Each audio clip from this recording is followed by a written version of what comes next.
Welcome to Hood Champion Boxing and Sports. In boxing, you find a way to win or you find a way to lose. With Terrence Crawford, you may find yourself on your bicycle and Canelo coming behind you speedily on a horse. That ring can get small real quick.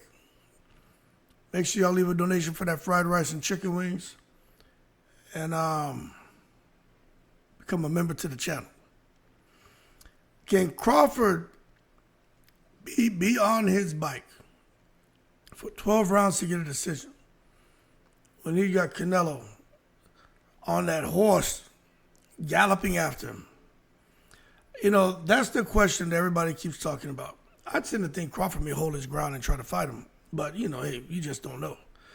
But that's like the $1 million question, right? You know what I mean? What's going to happen when they get in the ring? But for me, it's not just about Crawford's movement or what we like to call with boxers running. I think it's riding the razor's edge kind of between Crawford and his movement and trying to be able to control Canelo. But at the same time, you have to think that Crawford and his team recognize that Crawford fighting Canelo, coming up a couple weight divisions, shit is actually turning into a highwire act. Now the thing is, you know, when it comes to those highwire acts, if you guys have ever been to the circus or anything, you see those guys or girls get up on that high wire and they somehow manage to get from point A across to point B without falling, whether it's 5 feet, 10 feet, 20 feet, 50 feet, 100 feet, without falling. So Crawford and his high wire act, it's very possible that he can get from round 1 to round 12 and get a decision. But it really comes down, I really think, as being overlooked. It's just how elite Crawford's footwork is. I've heard different boxing analysts talk about Crawford and Canelo's footwork. They're both equally strong. Now, what I'll tell you is this, right? Canelo has good footwork. It's really improved over the years, his ability to cut off the ring and stuff like that and anticipate where the fight is going to go. But the thing with Crawford, like I said, he's not just moving to move and get out the way. If you watch him, he's kind of gliding. At the same time he's moving, you'll see him pivoting, and then he'll reset. It's just like watching someone play chess. You know what I'm saying? But it's like someone playing chess using angles, and they're on wheels, and they're just changing position, resetting, and getting ready for the next move. And that's why with Terrence Crawford, that could be a problem for Canelo because Crawford is so fluid with his footwork and movement. Next thing you know, he's on an angle in position to where he can hit you. And he probably going to hit you real hard and you're not going to like it. Then you got to talk about the ring IQ and the IQ it takes for a guy like Crawford, who's going to be, for the most part, I think, more on his bike, trying to get the hell away from Canelo, the big, strong stallion, coming after him. But Crawford's IQ is just amazing, man. Now, I'm trying to be fair to Canelo as far as downloading and adjusting. I think Canelo, he does it too, man. But when I really think about somebody who's downloading and making adjustments, and as the fight goes on, you find that separation becoming less and less. I think about Terrence Crawford, you know what I'm saying? And if he can keep Canelo guessing, I think Crawford's definitely going to bank rounds, and he's going to need to. Anyone's dangerous in the first round, but I just don't see Crawford or Canelo knocking each other out in the first round because both of them like to feel things out. They both are sitting and kind of downloading data. But I do think Canelo will come out fast and just throw a big left hook at Crawford to let him know, look, MFer, this is real. And we'll see how Crawford handles that. But for Canelo to, even if he wants to come out fast and try to start throwing shots, you know, just how fast are Canelo's feet? His feet are slower than Terrence Crawford's. But he cuts the ring off well. So I just think when you look at a guy like Canelo against Bivol and Lara, I just think he struggled with the lateral movement and the volume of punches.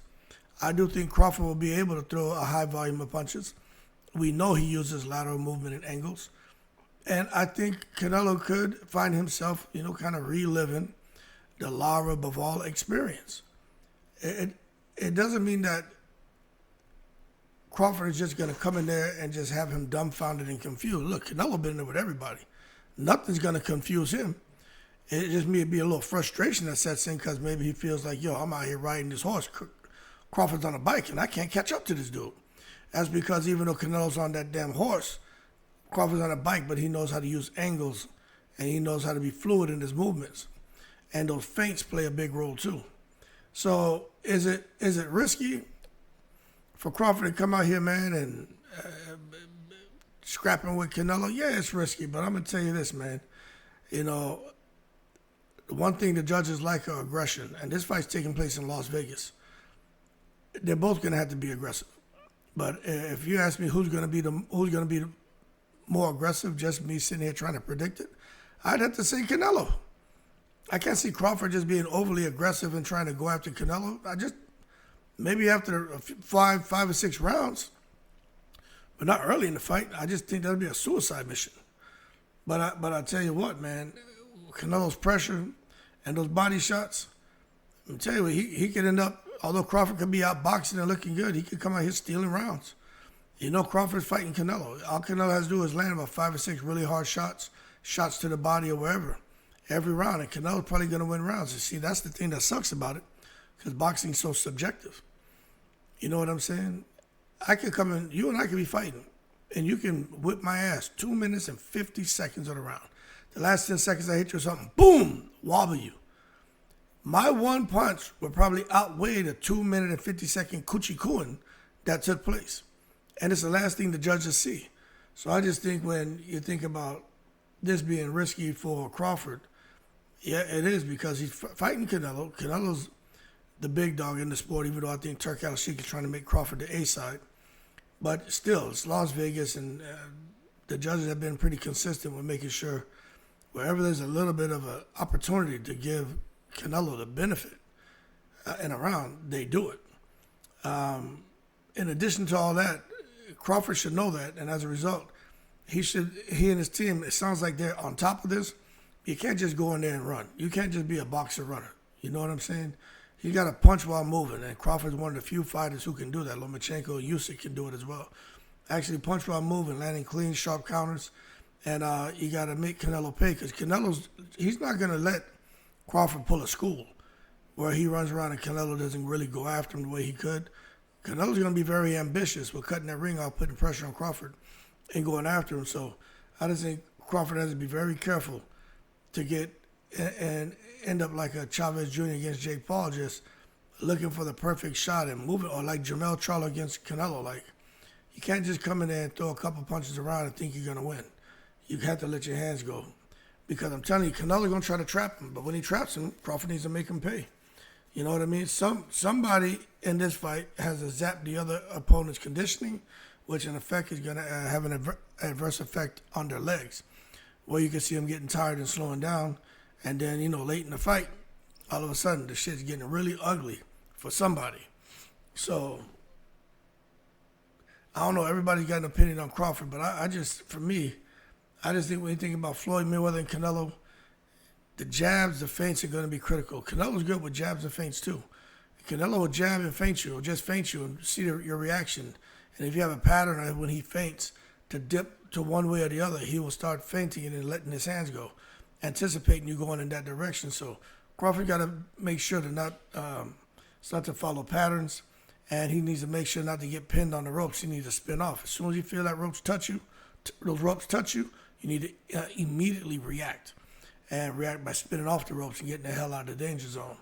And then I just think he really needs to focus more, not just on throwing single shots. He got to get back. Crawford got to get back to making sure that he's throwing combinations. He got those sharp, crisp combinations, and they need to land in order to keep Canelo honest. And if he executes perfectly, or just close to perfect, I think he's going to win a decision. But if he fades late and gets caught admiring his work, I tell you, man, Canelo, that horsepower might run him down, and it could get real, real ugly in there, man. So the switch hitting from Terrence Crawford is something that could help him avoid a disaster, because I heard somebody saying the other day, "Oh, this switch hitting that Crawford does, he's just been able to do that against lesser opposition." Well, I mean, we're gonna find out, right? But one thing for sure is that this switch hitting is not a gimmick. Like, Crawford doesn't do this ineffectively. Like, that switch hitting shit that Crawford does, that is a weapon, man. You know, there aren't many fighters who do it like that. Like, he really can fight. Well, he does. Out of southpaw stance, and he's right-handed. And he go back to being orthodox and just as effective. So it is a weapon, man, because he's not just doing that shit for flash and pizzazz and looking in the crowd, talking to the crowd like Jerome Boots and shit. Crawford be fully locked in, man, and he's in there switching stances.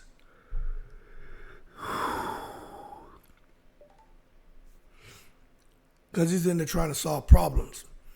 And he does have a southpaw advantage as well.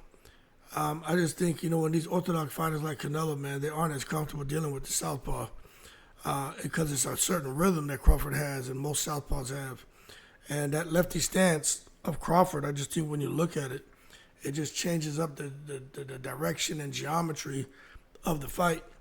And Canelo is orthodox, so you got the left hand out. Crawford's southpaw got the right hand out. So Crawford's lead hand disrupts Canelo's jab. And then his rear hand for Crawford becomes a sniper, that backhand. So and he got that 4-inch reach advantage. So I'm just telling you, when I look at it like this, you got the Canelo with the horsepower, Crawford on the bicycle, but there's some things Crawford's doing on that bicycle with the agile and angles and changing directions and adjustments that he's making, that's going to be able to nullify anything that Canelo's bringing in regards to that horsepower and being so much bigger and much stronger. But, we just have to see, because I don't know what Canelo's going to do different. He's not the same guy who's throwing those amazing combinations like back in the day. What kind of rhythm or pattern is Canelo going to bring in the ring that he hasn't done? He dips. We know that. He'll feint. We know that. He doesn't really want to go after you. He wants you to come at him so he can counter you with precision. We know that. But if a guy like Canelo like Crawford keeps switching stances, switching angles, it's almost like you and I playing chess on a board that just keeps turning. You're trying to make your move and the board changes. Like, shit. Then you got to make your move again, the board changes. So you keep having to reset. And I think that's very interesting. And the southpaw stance, to me, I just think it's going to bait Canelo to throw body shots. And let me tell you something. For Canelo to get to Crawford's body, he's going to have to cross a very dangerous neighborhood. And if he can't make it through that neighborhood, the jab's going to catch him, the backhand left's going to catch him, the hook's going to catch him before he gets into the neighborhood. You know what I'm saying? So Canelo's got to be very careful of that and understand that Terrence Crawford as a southpaw and Canelo orthodox, that puts Crawford's liver further away. So when Canelo's trying to throw that liver shot, he's going to really have to reach to try to get that shot off. And that could be very bad for Canelo, especially if Crawford, with those long arms, is able to counter the way we know he can.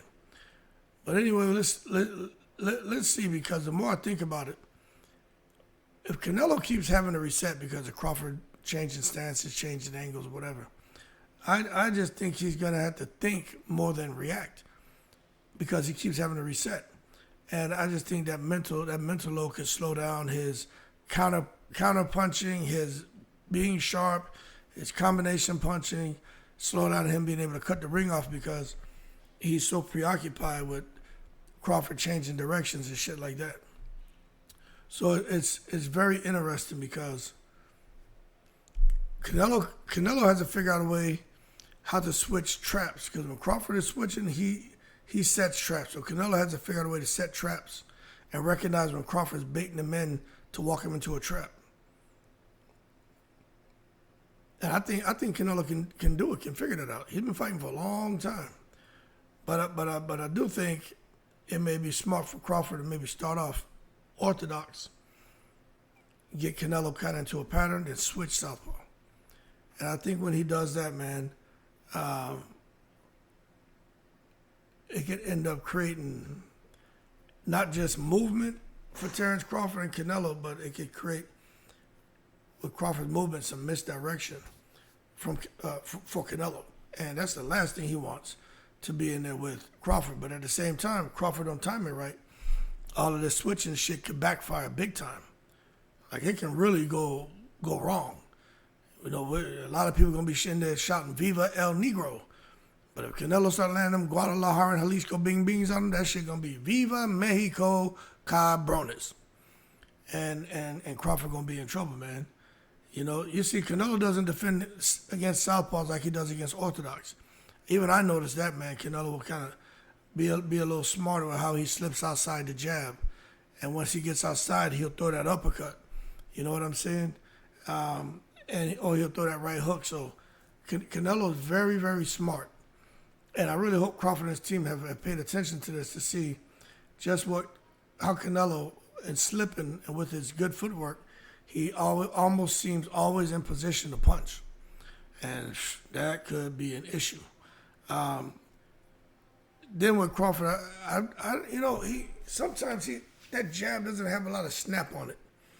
But if we get into round 5 or 6, and Crawford's kind of pawing with the jab and not getting a snap on it like he has in the early rounds, let me tell you something, man.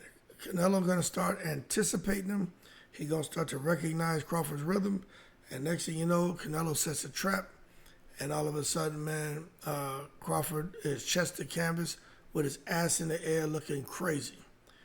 But, you know, who knows? Because southpaws are vulnerable to body shots, and Canelo's a great body attacker. And maybe things work out, maybe it doesn't. Canelo's signature left hook to the body may show up in this fight, man, to take control of Crawford and the movement. But I think the one thing that is more important than anything is Canelo's patience and how he doesn't chase a fight around the ring, but he tries to cut it off. But I think his patience, Canelo could show the kind of patience where maybe he loses the first 4 rounds. Then he starts going after Crawford, cutting the ring off and using the effective pressure, thinking that I'm going to get him out of here. And all of a sudden now we're in round 11 and Canelo and his team are sweating because he let Crawford take early rounds. So we just got to wait and see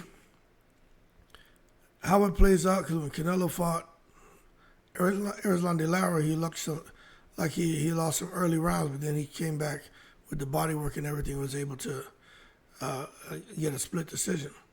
But I'm just telling you, you know, Canelo may use the same blueprint that he used for Lara and say, you know what, I know the mistake I made there with him, and with Bivol, I know the mistake I made, and now here against Terrence Crawford, I'm not going to make those mistakes. So it is what it is. The bottom line was switch hitting, and I'm getting tired.